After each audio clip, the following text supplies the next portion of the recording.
ಪಂಚಾಯಿತಿ ವಿಶೇಷ ಕಾರ್ಯಕ್ರಮಕ್ಕೆ ಸ್ವಾಗತ. ನಾನು ಹರಿಪ್ರಸಾದ್. ದಿನದ ಪ್ರಮುಖ ಸುದ್ದಿಗಳ ನಿಖರ ವರದಿ, ಯಾವುದೇ ಪಕ್ಷಪಾತವಿಲ್ಲದ ನೇರ ಮಾತು, ನಿಮ್ಮನ್ನ ದಾರಿ ತಪ್ಪಿಸದ ವಿಶ್ವಾಸಾರ್ಹ ವಿಶ್ಲೇಷಣೆ. ಇದುವೇ ನ್ಯೂಸ್ 18ನ ಪಂಚಾಯಿತಿ. ಕರಾವಳಿ ಜಿಲ್ಲೆ ದಕ್ಷಿಣ ಕನ್ನಡ ಹಲವು ಸಾಹಸಗಳಿಗೆ, ಹಲವು ಹೊಸ ಪ್ರಯೋಗಗಳಿಗೆ ಮುಂಚೂಣಿಯಲ್ಲಿ ಗುರುತಿಸಿಕೊಂಡಿರುವಂತಹ ಜಿಲ್ಲೆ. ಬ್ಯಾಂಕಿಂಗ್ ಕ್ಷೇತ್ರದಿಂದ ಹಿಡಿದು ಹೋಟೆಲ್ಗಳ ಆತಿಥ್ಯದವರೆಗೆ ಮಂಗಳೂರು ಸೇರಿದಂತೆ ಕರಾವಳಿ ಹಲವು ಪ್ರಥಮಗಳಿಗೆ ನಾಂದಿ ಹಾಡಿರುವಂತಹ ಪ್ರದೇಶ. ಆದರೆ ಇದೇ ದಕ್ಷಿಣ ಕನ್ನಡ ಜಿಲ್ಲೆ ಪದೇ ಪದೇ ಕೊಲೆಗಳ ವಿಚಾರದಲ್ಲಿ ಸದ್ದು ಮಾಡ್ತಾ ಇದೆ. ಮತ್ತು ಈ ಮೂಲಕವಾಗಿ ಈಗ ನಡೀತಾ ಇರುವಂತಹ ಒಟ್ಟು ಪರಿಸ್ಥಿತಿಯನ್ನು ನಾವು ನೋಡ್ತಾ ಹೋದಾಗ ಇಡೀ ಕರಾವಳಿಯಲ್ಲಿ ಈ ಕೊಲೆಗಳಿಗೆ ಕೊನೆ ಯಾವಾಗ ಅನ್ನುವಂತಹ ಪ್ರಶ್ನೆ ಮೂಡುವಂಥದ್ದು ಸರ್ವೇ ಸಾಮಾನ್ಯ, ಸಹಜ. ಈಗ ಆಗಿರುವಂಥದ್ದು ಅಬ್ದುಲ್ ರೆಹಮಾನ್ನ ಕೊಲೆ. ಅಬ್ದುಲ್ ರೆಹಮಾನ್ ಕೊಲೆ ಯಾವ ಕಾರಣಕ್ಕಾಗಿ ಆಯಿತು ಅನ್ನುವಂತಹ ವಿಚಾರದಲ್ಲಿ ಪೊಲೀಸರು ಅಂತಿಮವಾಗಿ ತನಿಖೆಯನ್ನು ನಡೆಸಬೇಕು. ಪೊಲೀಸರ ತನಿಖೆಯಿಂದ ಗೊತ್ತಾಗಬೇಕು ನಿಜಕ್ಕೂ ಕೊಲೆಗೆ ಕಾರಣ ಏನು ಅಂತೇಳಿ. ಆದರೆ ಆಲ್ರೆಡಿ ಬಂದಿರತಕ್ಕಂತಹ ಆರೋಪಗಳು, ರಾಜಕೀಯವಾದಂತಹ ಆರೋಪಗಳನ್ನ ನೋಡಿದಾಗ, ಅದನ್ನು ಜೋಡಿಸ್ತಾ ಹೋದಾಗ ಒಂದು ಕೊಲೆಗೆ ಮತ್ತೊಂದು ಕೊಲೆ ಪ್ರತೀಕಾರ ಅನ್ನುವ ರೀತಿಯಲ್ಲಿ ಭಾಸವಾಗ್ತಾ ಇದೆ. ಪೊಲೀಸ್ ಹಿರಿಯ ಅಧಿಕಾರಿ ಕೂಡ ಇದನ್ನೇ ಕನ್ಫರ್ಮ್ ಮಾಡುವಂತಹ ರೀತಿಯಲ್ಲೇ ಮಾತನಾಡಿದ್ದಾರೆ. ಹಾಗಾದ್ರೆ ಕರಾವಳಿಯಲ್ಲಿ ಕೊಲೆಗಳಿಗೆ ಯಾವಾಗ ಬ್ರೇಕ್ ಬೀಳುತ್ತೆ ಅನ್ನುವಂತಹ ಪ್ರಶ್ನೆ ಇದ್ದೇ ಇದೆ. ಇಡೀ ಕರಾವಳಿ ಬಯಸ್ತಾ ಇರುವಂಥದ್ದು ಕೂಡ ಇಂತಹ ಕೊಲೆಗಳು ಕೊನೆಯಾಗಬೇಕು ಅಂತೇಳಿ. ಇಡೀ ಕರ್ನಾಟಕ ಬಯಸುವಂಥದ್ದು ಕೂಡ ಈ ಕೊಲೆಗಳಿಗೆ ಕೊನೆ ಬೀಳಬೇಕು ಅಂತ. ಆದರೆ ಯಾರ ಹಿತಾಸಕ್ತಿಗೋ, ಇನ್ಯಾರದ್ದೋ ರಾಜಕೀಯದ ಲೆಕ್ಕಾಚಾರಕ್ಕೋ, ಮತ್ಯಾರದ್ದೋ ಜಿದ್ದಾಜಿದ್ದಿಗೋ ಕರಾವಳಿಯಲ್ಲಿ ಯುವಕರ ಕೊಲೆ ಆಗ್ತಾ ಇದೆ.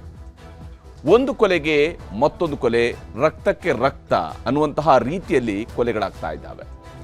ಇದು ಧರ್ಮದ ಹೆಸರಿನಲ್ಲಿ ನಡೀತಿರುವಂತಹ ಕೊಲೆಗಳು ಎಂಬ ರೀತಿಯಲ್ಲೂ ಕೂಡ ಬಿಂಬಿಸುವಂತಹ ಪ್ರಯತ್ನ ಎಲ್ಲೆಡೆಯಿಂದ ನಡೀತಾ ಇದೆ. ಈಗ ಅಬ್ದುಲ್ ರೆಹಮಾನ್ ಕೊಲೆಯೊಂದಿಗೆ ಕರಾವಳಿಯ ಕೊಲೆಯ ಸರಡಿಗೆ ಮತ್ತೊಂದು ಕೊಂಡಿ ಸೇರ್ಪಡೆಯಾಗಿದೆ. ಇದುವೇ ಇವತ್ತಿನ ಪಂಚಾಯಿತಿಯ ಮೊದಲ ಸುದ್ದಿ, ಕೊಲೆಗಳಿಗೆಂದು ಕೊನೆ. ಯಾಕಂದರೆ ಈ ಕೊಲೆಗಳಿಗೆ ಕೊನೆ ಬೀಳಬೇಕಾಗಿದೆ. ಆದರೆ ನಾನಾಗಲೇ ಹೇಳ್ದಂಗೆ ಇಲ್ಲಿ ಕೊಲೆಗಳಿಗೆ ಕಾರಣ ಧರ್ಮದ ಕಾರಣಕ್ಕಾಗಿ ಕೊಲೆಗಳಾಗ್ತಾ ಇದ್ದಾವೆ ಅನ್ನುವಂತಹ ಆರೋಪಗಳು ಕೂಡ ಇರುವಂಥದ್ದು. ಇದನ್ನು ನೋಡ್ತಿದ್ದಾಗ ಜನಪದ ಸಾಹಿತಿ ಬಿದಿರಿ ಸಿದ್ದಪ್ಪ ಅವರ ದೇವರು ಕವಿತೆಯ ಸಾಲುಗಳು ನೆನಪಾಗ್ತವೆ. ಆ ಪದ್ಯದಲ್ಲಿ ಬರುವಂತಹ ಸಾಲುಗಳು ಹೀಗಿವೆ: ಎಲ್ಲ ಊರಾಗ ಬಡದ್ಯಾಡತಾರ ದೇವರಿಗಾಗಿ, ದೇವರ ಯಾರ ಜಗಳ ಬಿಡಿಸ್ಯಾನ ಹೋಗಿ. ಎಲ್ಲ ಊರಾಗ ಬಡದ್ಯಾಡತಾರ ದೇವರಿಗಾಗಿ, ದೇವರ ಯಾರ ಜಗಳ ಬಿಡಿಸ್ಯಾನ ಹೋಗಿ. ಬಡಿದ್ಯಾಡಿ ಸತ್ತರ ಜನ ಮಣ್ಣ ಕೂಡತಾರ, ಬದುಕಿದ್ದವರು ಮತ್ತ ಹಂಗ ಬಡದ್ಯಾಡತಾರ. ಅಂದರೆ ಬದುಕಿದ್ದವರು ಬಡದಾಡ್ತಾನೆ ಇರ್ತಾರೆ, ಸತ್ತಾಗ ಹೋಗಿ ಮಣ್ಣ ಇಲ್ಲಿ ಮುಚ್ತಾರೆ. ಇದಿಷ್ಟೇ ನಡೆಯುವಂಥದ್ದು. ಸದ್ಯ ನಮ್ಮಲ್ಲಿ ನಡೀತಾ ಇರುವಂಥದ್ದು ಇದೇ ರೀತಿಯಲ್ಲಿದೆ. ಮತ್ತೆ ಬಡದಾಡ್ತಾ ಇದ್ದಾರೆ. ಇದಕ್ಕೆ ಒಗ್ಗರಣೆ ಹಾಕುವ ಕೆಲಸವನ್ನು ರಾಜಕಾರಣಿಗಳು ಮಾಡ್ತಿದ್ದಾರೆ. ಯಾರದ್ದೋ ಬೇಳೆ ಬೇಯಿಸಲಿಕ್ಕೆ ಇನ್ಯಾರೋ ಜೀವ ಬಿಡ್ತಾ ಇದ್ದಾರೆ. ಮತ್ಯಾರದ್ದೋ ಮಕ್ಕಳು ಜೈಲಿಗೆ ಹೋಗ್ತಾರೆ. ಇದರ ಬಗ್ಗೆ ಒಂದು ವಿವರವಾದಂತಹ ವರದಿಯನ್ನ ಇವತ್ತಿನ ಪಂಚಾಯಿತಿಯ ಮೊದಲ ಸುದ್ದಿಯಲ್ಲಿ ನಿಮಗೆ ತೋರಿಸ್ತೀನಿ, ಕೊಲೆಗಳಿಗೆಂದು ಕೊನೆ. ಇನ್ನು ಇವತ್ತಿನ ಪಂಚಾಯಿತಿಯ ಎರಡನೇ ಸುದ್ದಿ, ಕಮಲ್ ಮೊಂಡುವಾದ. ಅತಿ ಬುದ್ಧಿವಂತಿಕೆ ಪ್ರದರ್ಶನ ಕೆಲವೊಮ್ಮೆ ಎಡವಟ್ಟುಗಳನ್ನು ಮಾಡಿಬಿಡ್ತಾರೆ. ಹಾಗಿದ್ರೂ ಅತಿ ಬುದ್ಧಿವಂತರು ಮಾತ್ರ ನಾನು ಹಿಡಿದ ಮೊಲಕ್ಕೆ ಮೂರೇ ಕಾಲು ಅಂತ ವಿತಂಡವಾದ ಮಾಡ್ತಾ ಇರ್ತಾರೆ. ಸದ್ಯ ಕಮಲ್ ಹಾಸನ್ ಅವರು ಕನ್ನಡದ ವಿಚಾರದಲ್ಲಿ ಅತಿ ಬುದ್ಧಿವಂತಿಕೆ ತೋರಿಸೋದಕ್ಕೆ ಹೋಗಿ ಈಗ ನಾನು ಹಾಗೆ ಹೇಳಿದ್ದು ಪ್ರೀತಿಯಿಂದ ಹೇಳಿದ್ದು, ನಾನು ಪ್ರೀತಿಯಿಂದ ಹೇಳಿದ್ದಕ್ಕೆ ಕ್ಷಮೆ ಕೇಳಬೇಕಿಲ್ಲ ಎನ್ನುವ ವಿತಂಡವಾದ ಮಾಡೋದಕ್ಕೆ ಶುರು ಮಾಡಿದ್ದಾರೆ. ಹಾಸ್ಯ ಮತ್ತು ಅಪಹಾಸ್ಯ ಎರಡಕ್ಕೂ ಕೂಡ ವ್ಯತ್ಯಾಸ ಇದೆ.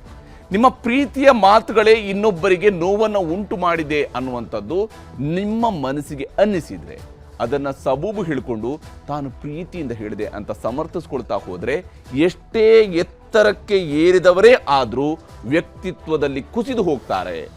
ಅದು ಬಿಟ್ಟು ತನ್ನ ಮಾತಿನಿಂದಾಗಿ ಇನ್ನೊಬ್ಬರಿಗೆ ಸಣ್ಣ ನೋವಾಗಿದ್ರೂ ಕೂಡ ಅದಕ್ಕಿಂತ ಹೆಚ್ಚಾಗಿ ಇತಿಹಾಸಕ್ಕೆ ಅಪಚಾರ ಎಸಗಿದಂತಹ ಮಾತುಗಳನ್ನು ತನ್ನ ಯಾವುದೋ ಮಾಹಿತಿಯನ್ನು ಆಧರಿಸಿಕೊಂಡು ಹೇಳಿದೆ, ಹಾಗಾಗಿ ನನಗೆ ಪೂರ್ತಿಯಾಗಿ ಗೊತ್ತಿಲ್ಲ, ಒಂದು ವೇಳೆ ನಾನು ಹೇಳಿರುವಂಥದ್ದು ಸರಿ ಇಲ್ಲ ಅಂತೇಳಿ ಅನಿಸಿದರೆ ಕ್ಷಮೆ ಕೇಳ್ತೀನಿ ಅಂತ ಹೇಳಿದರೆ ನಿಮ್ಮ ವ್ಯಕ್ತಿತ್ವ ಇನ್ನಷ್ಟು ಮೇಲಕ್ಕೆ ಏರುತ್ತೆ. ಕಮಲ್ ಹಾಸನ್ ಅವರು ಯಾವ ಸ್ವರೂಪದಲ್ಲಿ ಕನ್ನಡದ ಬಗ್ಗೆ ಮಾತನಾಡಿದ್ದಾರೆ, ಅದಕ್ಕೆ ಇವತ್ತು ಕೇರಳದಲ್ಲಿ ಹೋಗಿ ಮಾತನಾಡುವಾಗ ಸಮರ್ಥನೆಯನ್ನು ಕೊಟ್ಟಿದ್ದಾರೆ, ವಿವರಣೆಯನ್ನು ಕೊಟ್ಟಿದ್ದಾರೆ.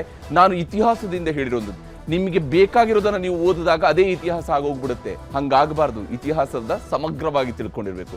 ಇಲ್ಲದೆ ಹೋದರೆ ಅದರ ಬಗ್ಗೆ ಮಾತನಾಡಬಾರ್ದು. ಈ ವಿಚಾರದಲ್ಲಿ ಕನ್ನಡದ ಹಿರಿಯ ಸಾಹಿತಿಗಳು ಯಾವ ಸ್ವರೂಪದಲ್ಲಿ ಕನ್ನಡ, ತಮಿಳು ಈ ಎಲ್ಲ ಭಾಷೆಗಳ ಬಗ್ಗೆಯೂ ಕೂಡ ಇರುವಂತಹ ಅಧ್ಯಯನದಲ್ಲಿ ವಿಸ್ತಾರವಾಗಿ ಮಾತನಾಡಿದ್ದಾರೆ. ಅದನ್ನು ಕೂಡ ತೋರಿಸ್ತೀನಿ ಇವತ್ತಿನ ಪಂಚಾಯಿತಿಯ ಎರಡನೇ ಸುದ್ದಿಯಲ್ಲಿ. ಈಗ ಮೊದಲ ಸುದ್ದಿಯ ಕಡೆಗೆ ಹೋಗೋಣ. ಬಹಳ ಮುಖ್ಯವಾಗಿ ಈ ಕೊಲೆಗಳಿಗೆ ಕೊನೆ ಯಾವಾಗ ಅಂತ ಹೇಳಿ, ಈ ಕೊಲೆಗಳು ಒಂದಾದ ಮೇಲೆ ಒಂದು ಕೊಲೆಗಳು ಎಷ್ಟು ನಡೀತಾ ಹೋಗಬೇಕು, ಈ ಸರಣಿಗೆ ಕೊನೆ ಬೀಳಲೇಬೇಕು. ಇದು ಈ ಕೊಲೆಗಳ ಸರಣಿ ಮುಂದುವರಿತಾ ಹೋಗುತ್ತೆ, ಕೊಂಡಿಗಳು ಸೇರ್ಪಡೆ ಆಗ್ತಾ ಹೋಗ್ತವೆ. ಇತಿಹಾಸ ಉದ್ದಕ್ಕೂ ನೀವು ಪಾಠವನ್ನು ಏನು ಒಂದೊಂದು ಕೊಲೆಯನ್ನು ಕೂಡ ಅಧ್ಯಯನ ಮಾಡ್ತಾ ಹೋದರೆ ಆ ಕೊಲೆಗಳ ಸಂಖ್ಯೆ ಜಾಸ್ತಿ ಆಗ್ತಾನೆ ಹೋಗುತ್ತೆ. ಇದಕ್ಕೆ ಕೊನೆ ಬೇಕಿದೆ. ಯಾವಾಗ, ಹೇಗೆ ಅನ್ನೋದ್ರ ಬಗ್ಗೆ ಒಂದು ವರದಿ ಅಂತ.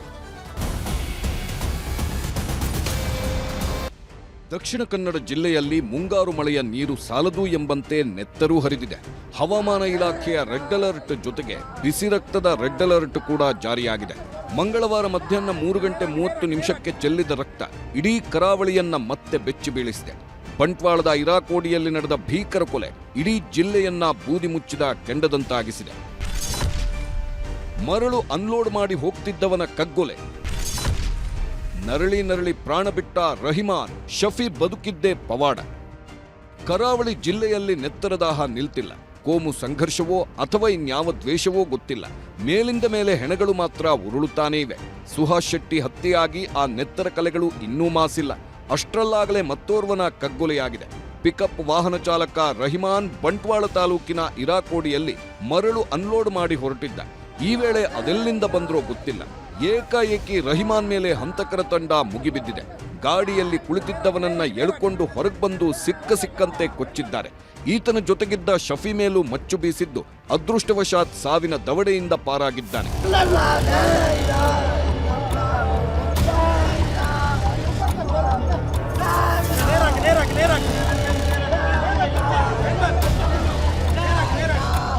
ಬಂಟ್ವಾಳದಲ್ಲಿ ರಹಿಮಾನ್ ಹೆಣ ಬೀಳುತ್ತಿದ್ದಂತೆ ಇಡೀ ದಕ್ಷಿಣ ಕನ್ನಡ ಜಿಲ್ಲೆಯೇ ಕೊತ ಕುದಿಯೋದಕ್ಕೆ ಶುರುವಾಗಿದೆ. ಹೀಗಾಗಿ ಇಡೀ ಜಿಲ್ಲೆಯಲ್ಲಿ 3 ದಿನ ನಿಷೇಧಾಜ್ಞೆ ಜಾರಿ ಮಾಡಲಾಗಿದೆ. ರಹಿಮಾನ್ ಹತ್ಯೆಯಿಂದ ಸಿಟ್ಟಿಗೆದ್ದಿರೋ ಮುಸ್ಲಿಂ ಮುಖಂಡರು ಸಿಎಂ ಹಾಗೂ ಡಿಸಿಎಂ ಜಿಲ್ಲೆಗೆ ಆಗಮಿಸುವಂತೆ ಪಟ್ಟು ಹಿಡಿದಿದ್ರು. ನಮಗೆ ಪಕ್ಷಕ್ಕಿಂತ ನಮ್ಮ ಮುಸ್ಲಿಂ ಸಮುದಾಯವೇ ಮುಖ್ಯ, ನಮ್ಮ ಮುಸ್ಲಿಂ ಸಮುದಾಯಕ್ಕೆ ರಕ್ಷಣೆ ಇಲ್ಲದಂತಾಗಿದೆ ಅಂತ ಆಕ್ರೋಶ ವ್ಯಕ್ತಪಡಿಸಿದ್ದಾರೆ. ಅಲ್ಲದೆ ಕಾಂಗ್ರೆಸ್ ಮುಖಂಡರು ಸಾಮೂಹಿಕ ರಾಜೀನಾಮೆ ಕೊಡಬೇಕು ಎಂದು ಮುಸ್ಲಿಂ ಮುಖಂಡನೊಬ್ಬ ಈ ಕೊಲೆಯನ್ನೇ ಮುಂದಿಟ್ಟು ಆಕ್ರೋಶದಿಂದ ಮಾತಾಡಿದ್ದಾನೆ.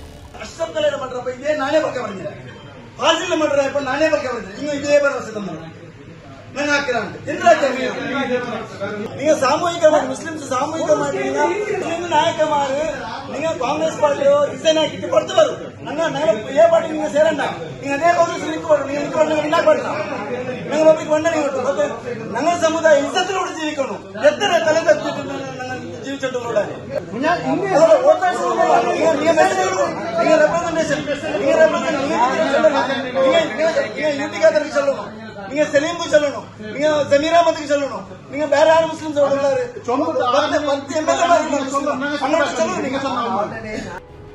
ರಹಿಮಾನ್ ಮೃತದೇಹವನ್ನ ಆತನ ಹುಟ್ಟೂರು ಬಂಟ್ವಾಳದ ಮದನಿ ನಗರ ಮಸೀದಿಯಲ್ಲಿ ಅಂತಿಮ ದರ್ಶನಕ್ಕಿಡಲಾಗಿತ್ತು. ಈ ವೇಳೆ ಸಾವಿರಾರು ಮಂದಿ ಆಗಮಿಸಿ ಅಂತಿಮ ನಮನ ಸಲ್ಲಿಸಿದ್ರು. ಬಳಿಕ ಮಸೀದಿಯಿಂದ ಕೊಳತಮಜಲು ಮನೆಯವರೆಗೆ ಮೆರವಣಿಗೆ ಮಾಡಿದ್ರು. 4 ಆಂಬ್ಯುಲೆನ್ಸ್ ಮೂಲಕ ಮೃತದೇಹ ಮೆರವಣಿಗೆ ಮಾಡಲಾಗಿದ್ದು ದಾರಿಯುದ್ದಕ್ಕೂ ಸಾವಿರಾರು ಜನ ಸೇರಿದ್ರು. ಫರಂಗಿಪೇಟೆಯಲ್ಲಿ ಭಾರೀ ಸಂಖ್ಯೆಯಲ್ಲಿ ಸೇರಿದ್ದ ಜನರು ರಸ್ತೆ ತಡೆ ನಡೆಸಲು ಮುಂದಾದ್ರು. ಆಕ್ರೋಶಿತ ಗುಂಪನ್ನು ನಿಯಂತ್ರಿಸಲು ಪೊಲೀಸರು ಹರಸಾಹಸಪಟ್ಟರು.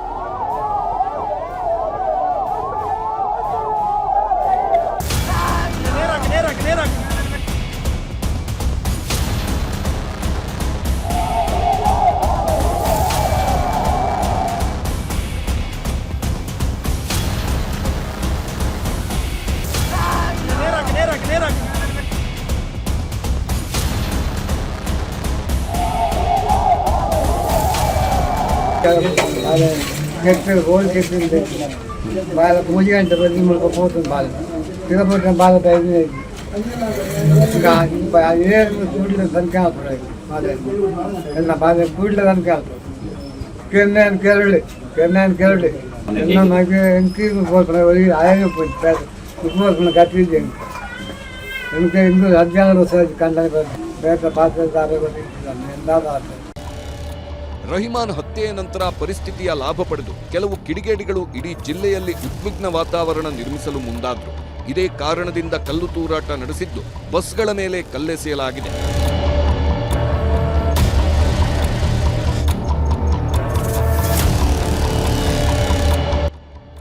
ಸುರತ್ಕಲ್ನಲ್ಲಿ ಬೈಕ್ನಲ್ಲಿ ಬಂದ ಕಿಡಿಗೇಡಿಗಳು ಬಸ್ ಮೇಲೆ ಕಲ್ಲು ತೂರಿದರು. ಅಮ್ಮುಂಜೆಯಲ್ಲಿ ಆಟೋದಲ್ಲಿ ಬಂದ ದುಷ್ಕರ್ಮಿಗಳು ಖಾಸಗಿ ಬಸ್ ಅಟ್ಟಾಡಿಸಿದ್ರು. ಇನ್ನು ಬಿಸಿ ರೋಡ್ನ ಕೈಕಂಬದಲ್ಲಿ ಬೈಕ್ ಶೋರೂಮ್ ಮೇಲೆ ಕಲ್ಲು ತೂರಿದ್ರು. ಗ್ಲಾಸ್ ಒಡೆದು ದಾಂಧಲೆ ಮಾಡಿದ್ರು. ಸುರತ್ಕಲ್ನಲ್ಲಿ ಮತ್ತೊಂದು ಖಾಸಗಿ ಬಸ್ ಮೇಲೆ ಕಲ್ಲು ತೂರಿದ ಪರಿಣಾಮ ಬಸ್ನ ಮುಂಭಾಗದ ಗಾಜು ಪುಡಿಪುಡಿಯಾಯಿತು. 15 ಮಂದಿ ವಿರುದ್ಧ ಎಫ್ಐಆರ್, ಖಾಕಿ ಪಡೆ ತಲಾಶ್. ರಹಿಮಾನ್ ಹತ್ಯೆಗೆ ಸಂಬಂಧಿಸಿದಂತೆ 15 ಮಂದಿ ವಿರುದ್ಧ ಎಫ್ಐಆರ್ ದಾಖಲಾಗಿದೆ. ಗಾಯಾಳು ಕಲಂದರ್ ಶಫಿ ನೀಡಿದ ದೂರಿನಡಿ ಕೇಸ್ ದಾಖಲಿಸಲಾಗಿದ್ದು, ದೀಪಕ್ ಸುಮಿತ್ ನೇತೃತ್ವದಲ್ಲಿ ಹಂತಕರು ಬಂದು ದಾಳಿ ನಡೆಸಿರುವ ಶಂಕೆ ವ್ಯಕ್ತವಾಗಿದೆ. ಹೀಗಾಗಿ ಪೊಲೀಸರ 5 ತಂಡಗಳನ್ನು ರಚಿಸಲಾಗಿದ್ದು, ಆರೋಪಿಗಳ ಇನ್ನೂ ಕರಾವಳಿಯಲ್ಲಿ ಹಿಂದೂ ಅಥವಾ ಮುಸ್ಲಿಂ ಯುವಕರ ರಕ್ತ ಹರಿಯುತ್ತಿದ್ದರೆ ರಾಜಕೀಯ ಸಂಘರ್ಷ ಶುರುವಾಗಿ ಬಿಡುತ್ತದೆ. ಅಬ್ದುಲ್ ರಹಿಮಾನ್ ಹತ್ಯೆಯ ನಂತರ ಕೂಡ ರಾಜಕೀಯದ ಕೆಸರೆರ್ಚಾಟ ಆರಂಭವಾಗಿದೆ. ಎಸ್ಡಿಪಿಐ ನಾಯಕರು ಸಂಘ ಪರಿವಾರದ ವಿರುದ್ಧ ಸಾಲು ಸಾಲು ಆರೋಪ ಮಾಡಿದ್ದಾರೆ. ಸಂಘ ಪರಿವಾರಕ್ಕೆ ಸೇರಿದ ಗೂಂಡಾಗಳಿಂದ ಹತ್ಯೆಯಾಗಿದೆ. ಕೆಲ ಕಿಡಿಗೇಡಿಗಳಿಂದ ಮುಸ್ಲಿಮರಿಗೆ ಬಹಿರಂಗ ಬೆದರಿಕೆ ಬಂದಿದ್ದು, ರೌಡಿ ಶೀಟರ್ ಒಬ್ಬನ ಹತ್ಯೆಗೆ ಪ್ರತೀಕಾರವಾಗಿ ಬೆದರಿಕೆ ಹಾಕಿದ್ರು. ಅಲ್ಲಿ ರಕ್ತಕ್ಕೆ ರಕ್ತ ಎಂದು ಶಪಥ ಮಾಡಿದ್ರು. ಭರತ್ ಕುಂಡೇಲು, ಶ್ರೀಕಾಂತ್ ಶೆಟ್ಟಿ ಪ್ರತೀಕಾರದ ಮಾತಾಡಿದ್ರು. ಆದರೆ ಬೆದರಿಕೆ ಹಾಕಿದವರನ್ನ ಪೊಲೀಸರು ಬಂಧಿಸಿಲ್ಲ. ಏನಾಯಿತು? 15 ಮಂದಿಯಿಂದ ಅಬ್ದುಲ್ ರಹಿಮಾನ್ ಹತ್ಯೆಯಾಗಿದೆ. ಕೆಲ ಗೂಂಡಾಗಳು ಅಮಾಯಕನನ್ನ ಕೊಂದಿದ್ದಾರೆ. ಸಂಘ ಪರಿವಾರದ ಮುಖಂಡರು ಓಪನ್ ಹೇಳಿಕೆ ಕೊಟ್ಟರು, ಕ್ರಮ ಕೈಗೊಂಡಿಲ್ಲ ಅಂತ ಕಿಡಿಕಾರಿದ್ದಾರೆ. ದಕ್ಷಿಣ ಕನ್ನಡ ಜಿಲ್ಲೆಯಲ್ಲಿ ಸಂಘ ಪರಿವಾರ ಪ್ರೇರಿತವಾದಂತಹ ಕೆಲವು ಶಕ್ತಿಗಳು, ಕೆಲವು ಕಿಡಿಗೇಡಿಗಳು ಇಲ್ಲಿ ಸಾಮಾಜಿಕ ಜಾಲತಾಣಗಳ ಮೂಲಕ ಮುಸ್ಲಿಂ ಯುವಕರಿಗೆ ಬಹಿರಂಗವಾಗಿ ಬೆದರಿಕೆ ಹಾಕ್ತಾ ಇದ್ದಾರೆ. ಆಮೇಲೆ ಕೆಲವು ದ್ವೇಷ ಭಾಷಣ ಮಾಡುವಂತಹ ವ್ಯಕ್ತಿಗಳು ಇಲ್ಲಿ ರಕ್ತಕ್ಕೆ ರಕ್ತ ಕೊಡಲಿಕ್ಕೆ ನಾವು ತಯಾರಿದ್ದೇವೆ, ನಾವು ರಕ್ತವನ್ನು ಯಾವ ಸಂದರ್ಭದಲ್ಲಿ ಕೊಡ್ತದೆ ಅಂತ ನಾವು ತೀರ್ಮಾನ ಮಾಡ್ತೇವೆ ಅಂತ ಬಹಿರಂಗವಾಗಿ ಬೆದರಿಕೆಯನ್ನು ಹಾಕ್ತಾರೆ. ಒಂದು ರೀತಿಯಲ್ಲಿ ಇಲ್ಲಿನ ಕಾನೂನಿಗೆ ಸವಾಲು ಮಾಡುವಂತ ಕೆಲಸವನ್ನು ಇವರು ಮಾಡ್ತಾ ಇದ್ದಾರೆ. ಕರಾವಳಿಯಲ್ಲಿ ಮತ್ತೆ ರಿವೆಂಜ್ ವಾರ್. ಮೇ ತಿಂಗಳ ಮೊದಲ ದಿನವೇ ರೌಡಿ ಶೀಟರ್ ಹಾಗೂ ಹಿಂದೂ ಸಂಘಟನೆಯ ಕಾರ್ಯಕರ್ತ ಸುಹಾಸ್ ಶೆಟ್ಟಿ ಹತ್ಯೆ ಆಗುತ್ತಿದ್ದಂತೆ ಪ್ರತೀಕಾರದ ಮಾತುಗಳು ಶುರುವಾಗಿದ್ದವು. ನೆತ್ತರಿಗೆ ನೆತ್ತರಿನ ಮೂಲಕವೇ ಪ್ರತೀಕಾರದ ಮಾತುಗಳು ಕೇಳಿಬಂದಿದ್ವು. ಈಗ ಅಬ್ದುಲ್ ರಹಿಮಾನ್ ಹತ್ಯೆಯ ನಂತರ ಮತ್ತೆ ಅದೇ ಪ್ರತೀಕಾರದ ಮಾತು ಶುರುವಾಗಿದೆ. ಟಾರ್ಗೆಟ್ ಬಾಯ್ ಪೇಜ್ನಲ್ಲಿ ಪೋಸ್ಟ್ ಒಂದನ್ನು ಹಾಕಲಾಗಿದ್ದು, ಬಜರಂಗ ದಳದ ಭರತ್ ಕುಂಡೇಲುಗೆ ವಾರ್ನಿಂಗ್ ಕೊಟ್ಟಿದ್ದಾರೆ. ಈಗಾಗಲೇ ಕಳೆದ 3 ವರ್ಷಗಳಲ್ಲಿ 7 ಮಂದಿಯ ಹತ್ಯೆಗಳಾಗಿದ್ದು, 2022ರಲ್ಲಿ ಮೊದಲು ಬೆಳ್ಳಾರಿಯಲ್ಲಿ ಮಸೂದ್ನನ್ನ ಕೊಲ್ಲಲಾಗಿತ್ತು. ಅದಕ್ಕೆ ಪ್ರತೀಕಾರವಾಗಿ ಪ್ರವೀಣ್ ನೆಟ್ಟಾರು ಮರ್ಡರ್ ಅದೇ ಬೆಳ್ಳಾರಿಯಲ್ಲಿ ನಡೆಯಿತು. ಪ್ರವೀಣ್ ನೆಟ್ಟಾರು ಕೊಲೆಯಾಗಿ 2 ದಿನದಲ್ಲಿ ಪ್ರತೀಕಾರದ ಹೆಸರಲ್ಲಿ ಸುರತ್ಕಲ್ನಲ್ಲಿ ಫಾಜಿಲ್ನನ್ನ ಕೊಂದು ಹಾಕಿದ್ರು. ನಂತರ ಕಾಟಿಪಳ್ಳದ ಜಲೀಲ್, ಕುಡುಪುನಲ್ಲಿ ಅಶ್ರಫ್, ಬಜ್ಪೆಯಲ್ಲಿ ಸುಹಾಸ್ ಶೆಟ್ಟಿ, ಹೀಗೆ ಒಬ್ಬರಾದ ಮೇಲೊಬ್ಬರ ಹತ್ಯೆ ನಡೆಯುತ್ತಲೇ ಇದೆ. ಇದೀಗ ಬಂಟ್ವಾಳದ ಅಬ್ದುಲ್ ರಹಿಮಾನ್ನನ್ನ ಕೊಲ್ಲಲಾಗಿದ್ದು, ಕರಾವಳಿಯಲ್ಲಿ ಕೊಲೆಯ ದಾಹ ನಿಲ್ಲುವ ಲಕ್ಷಣ ಕಾಣುತ್ತಿಲ್ಲ. ದುರಂತ ಅಂದ್ರೆ, ಕರಾವಳಿ ಜಿಲ್ಲೆಯಲ್ಲಿ ಪ್ರತೀಕಾರದ ಕೊಲೆಗಳಿಗೆ ಇತಿಶ್ರೀ ಹಾಡಬೇಕಿದ್ದ ಪೊಲೀಸರು ಕೂಡ ಪ್ರತೀಕಾರದ ಕೊಲೆಯಾಗಿದೆ ಎಂಬುದನ್ನ ಒಪ್ಪಿಕೊಳ್ಳುವ ರೀತಿಯಲ್ಲೇ ಮಾತಾಡುತ್ತಿದ್ದಾರೆ.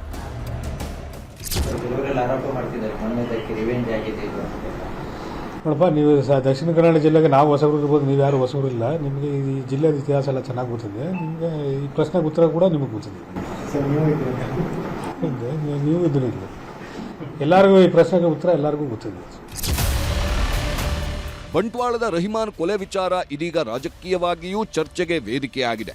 ಕರಾವಳಿಯಲ್ಲಿ ಪದೇ ಪದೇ ಶಾಂತಿ ಕದಡಲು ರಾಜಕೀಯ ಹುನ್ನಾರದಿಂದಲೇ ಧರ್ಮದ ಅಮಲು ಹೆಚ್ಚಾಗ್ತಿದೆ ಎಂಬ ಆರೋಪ ಕೇಳಿಬಂದಿದೆ. ಜೊತೆಗೆ ಕಾಂಗ್ರೆಸ್ ಹಾಗೂ ಬಿಜೆಪಿ ನಾಯಕರು ಪರಸ್ಪರ ಆರೋಪ ಪ್ರತ್ಯಾರೋಪ ಮಾಡಿದ್ದಾರೆ. ಈ ವೈಷಮ್ಯ ಏನಿದೆ ಮತ್ತು ಸೇಡಿನ ಒಂದು ವೈಷಮ್ಯ, ಅದು ಇದಕ್ಕೆ ಕಾರಣ ಅದೇ ಅಂತ ಕಂಡು ಬರ್ತಾ ಇದೆ.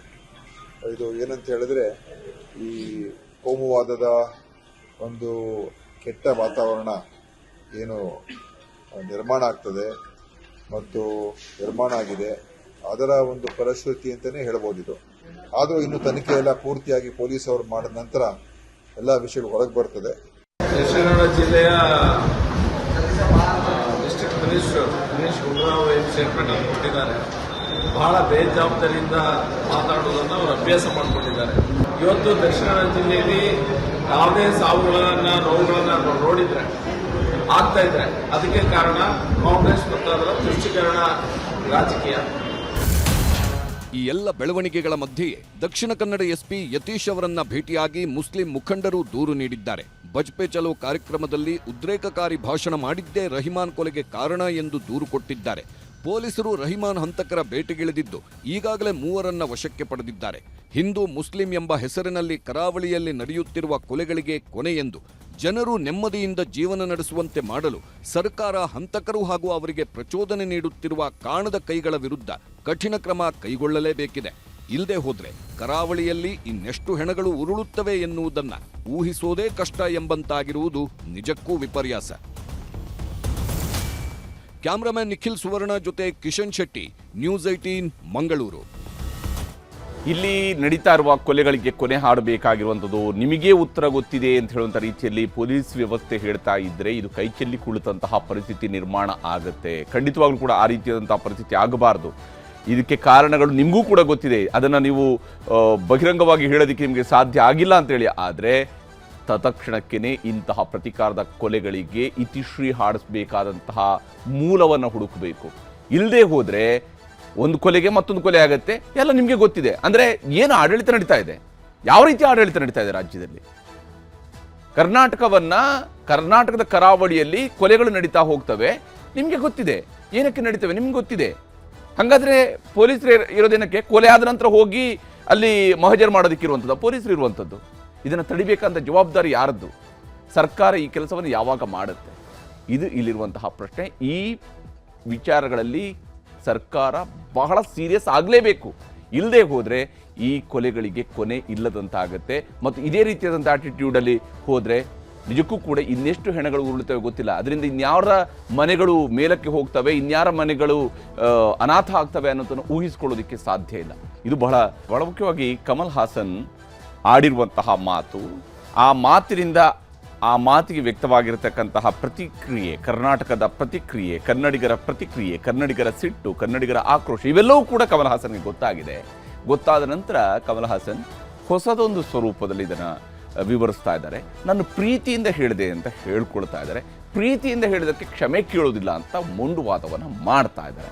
ಆದರೆ ಇಲ್ಲಿ ಕಮಲ್ ಹಾಸನ್ ಏನು ಮೊದಲು ಹೇಳಿದಾರಲ್ಲ, ಕನ್ನಡ ತಮಿಳಿನಿಂದ ಹುಟ್ಟಿರುವಂಥದ್ದು ಭಾಷೆ ಅಂತ ಹೇಳ್ಕೊಂಡು, ತಮಿಳಿನಿಂದಾಗಿ ಬಂದಿರುವಂತಹ ಭಾಷೆ ಕನ್ನಡ ಅಂತ ಹೇಳಿದಾರಲ್ಲ, ಅದಕ್ಕೆ ಪೂರಕವಾಗಿ ಅದಕ್ಕೆ ಆ ವಿಚಾರಕ್ಕೆ ಸಂಬಂಧಪಟ್ಟಂತೆ ಯಾವ ಸ್ವರೂಪದಲ್ಲಿ ಅವರು ನಮ್ಮನ್ನು ಮಿಸ್ಲೀಡ್ ಮಾಡ್ತಾ ಇದ್ದಾರೆ, ಹೇಗೆ ಅವರು ಇತಿಹಾಸವನ್ನು ತಪ್ಪಾಗಿ ಅರ್ಥೈಸಿಕೊಂಡಿರುವಂಥದ್ದು. ಅವ್ರು ತಪ್ಪಾಗಿ ಯಾವುದರಿಂದ ಓದಿರಲಿಕ್ಕಿಲ್ಲ ಅಂತ ಹೇಳೋಕ್ಕಿಲ್ಲ. ಇಂತಹ ಇತಿಹಾಸದ ಬಗ್ಗೆ ಇಂತಹ ತಪ್ಪಿನ ಮಾಹಿತಿಗಳನ್ನು ಅವರು ಓದಿರಲಿಕ್ಕಿಲ್ಲ ಅಂತಿಲ್ಲ. ಆದರೆ ನಿಜವಾದಂಥ ಇತಿಹಾಸ ಏನಿದೆ ಅನ್ನೋದರ ಬಗ್ಗೆಯೂ ಕೂಡ ಒಂದಿಷ್ಟು ಮಾಹಿತಿಯನ್ನು ನಿಮಗೆ ಮೊದಲಿಗೆ ನೀಡ್ತೀನಿ. ಕನ್ನಡದ ಹಿರಿಯ ಸಾಹಿತಿಗಳಾಗಿರುವಂತಹ ಹಂಪ ನಾಗರಾಜಯ್ಯ ಅವರು ಹೇಳಿರುವಂತಹ ಮಾತುಗಳು.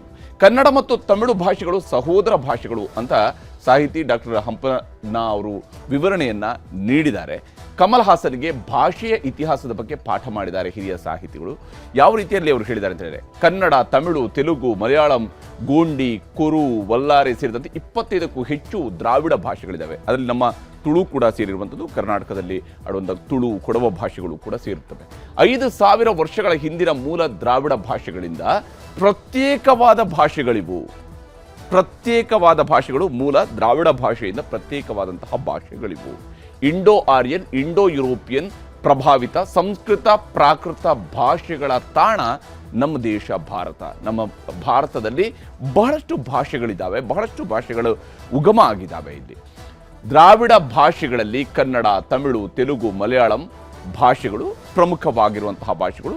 ರಾಜ್ಯಗಳ ಆಡಳಿತ ಭಾಷೆಗಳಾಗಿಯೂ ಕೂಡ ಇವತ್ತು ಕೂಡ ಇರುವಂಥದ್ದು ಈ 4 ಭಾಷೆಗಳು.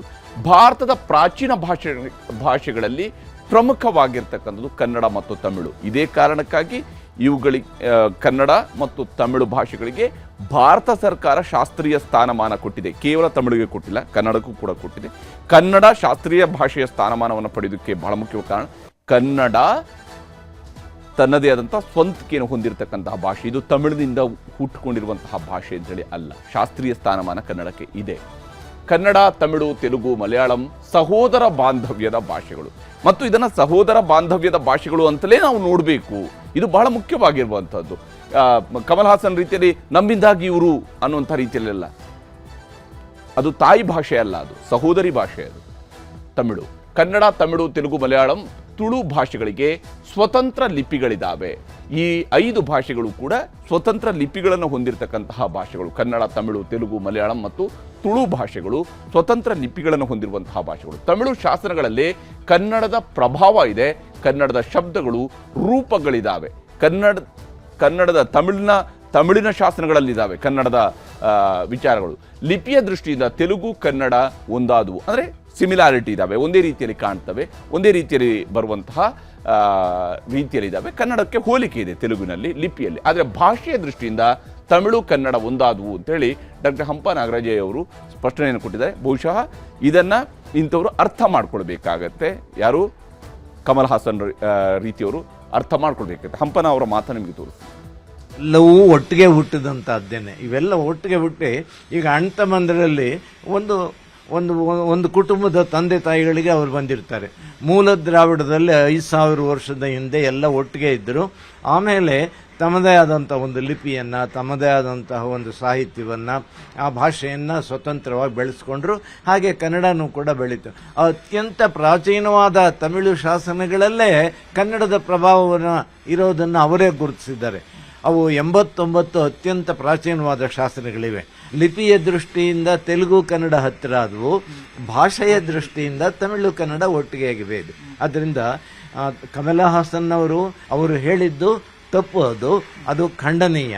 ಅದಕ್ಕೆ ಆ ಮಾತಿಗೆ ಅವರು ಬದ್ಧರಾಗಿರಬಾರದು. ಅಂದರೆ ತಾನು ಆಡಿರುವಂಥ ತಪ್ಪು ಅಂತ ಗೊತ್ತಾದಾಗ ನಾನು ಅದನ್ನು ಪ್ರೀತಿಯಿಂದ ಹೇಳಿದೆ ಅಂತ ಹೇಳಿ ಸಮರ್ಥನೆಯನ್ನು ಕೊಡ್ತಾ ಇದ್ದಾರೆ ಕಮಲ್ ಹಾಸನ್ ಅವರು. ಕಮಲ್ ಹಾಸನ್ ಅವ್ರ ಮಾತು ನಿಮಗೆ ತೋರಿಸ್ತಾರೆ. Archaeologists and language experts, both those who criticized me for this statement of love I spoke to Mr. Shivanna. His father is like my father, elder brother, whatever you call it. We are a family, and so are the languages. If you look at it from the northern point of view, yes, what they say according to them is right. If you look at it from Tenkumari, then what I say is right. There's a third angle to it. That's what I said, the scholars and language experts. They will say they both are right, but they must decide where they want to belong, with their family or the languages that came from the north. That's up to you. It's a democratic country. This is not an answer. This is an explanation. ಹೀಗೆ ತನ್ನ ಮೊಂಡುವಾದವನ್ನು ಅವರು ಮುಂದುವರಿಸಿದ್ದಾರೆ. Explanation ಅಂತ ಹೇಳಿ ವಿವರಣೆಯನ್ನು ಕೊಡುವಂತಹ ಮತ್ತೊಂದಷ್ಟು ಅತಿ ಬುದ್ಧಿವಂತಿಕೆಯನ್ನು ಅವರು ಪ್ರದರ್ಶಿಸಿದ್ದಾರೆ. ಆದರೆ ಇದಕ್ಕೆ ಕನ್ನಡದ ಹಿರಿಯ ನಟ ಶ್ರೀನಾಥ್ ಅವರು ಹಾಗೆಯೇ ನಿರ್ದೇಶಕರಾಗಿರುವ ನಾಗತಿಹಳ್ಳಿ ಚಂದ್ರಶೇಖರ್ ಅವರು ತಮ್ಮ ವಿರೋಧವನ್ನು ವ್ಯಕ್ತಪಡಿಸಿದ್ದಾರೆ. ಏನೋ ಭಾವನಾತ್ಮಕವಾಗಿ ಮಾತಾಡಕ್ಕೆ ಹೋಗಿ ನಾವೇ ಗ್ರೇಟ್ ಅಂದ್ಕೊಂಡು ಮಾತಾಡ್ತಾರೆ. ಯಾವತ್ತೂ ಯಾವೊಬ್ಬ ವ್ಯಕ್ತಿನೂ ನಾನು ಗ್ರೇಟ್ ಅಂದ್ಕೋಬಾರ್ದು, ನಾವು ಗ್ರೇಟ್ ಅಂದ್ಕೋಬೇಕು. ಆ ಭಾವನೆ ಇಟ್ಕೊಂಡೆ ಯಾವುದೇ ಭಾಷೆ ಆಗಲಿ ಯಾವುದೇದಾಗಲಿ ನಾವು ಅಂತ ಮಾತಾಡಬೇಕು ಹೊರತು ನನ್ನಿಂದ ಅಂತ ಮಾತಾಡಬಾರ್ದು. ನನ್ನ ಭಾಷೆ ಬಗ್ಗೆ ನನಗೆ ಹೆಮ್ಮೆ ಇದೆ ಸರ್, ನನ್ನ ಭಾಷೆ ಬಗ್ಗೆ ನನಗೆ ಹೆಮ್ಮೆ ಇದೆ. ನಾವು ಕನ್ನಡಕ್ಕಾಗಿ ಎಷ್ಟು ರಾಜನಿಂದ ನಾವು ಕಲ್ಸ್ಕೊಂಡ್ಬಂದಿದ್ದೀವಿ, ನಮಗೆ ಗೊತ್ತಿದೆ. ಯಾರೋ ಬೇರೆಯವ್ರು ಬಂದು ಹೇಳಬೇಕಾದ್ರೆ ನಾವು ಕೇಳಬೇಕಾಗಿಲ್ಲ. ನನಗೆ ಆಶ್ಚರ್ಯ ಏನಂದರೆ ಕಮಲ್ ಥರದ ನಟರಿಗೆ ಬಹಳ ಮೂಲಭೂತವಾದಂತಹ ಭಾಷಾ ವಿಜ್ಞಾನ ಯಾಕೆ ಗೊತ್ತಿಲ್ಲ ಅಂತ. There is a linguistic science.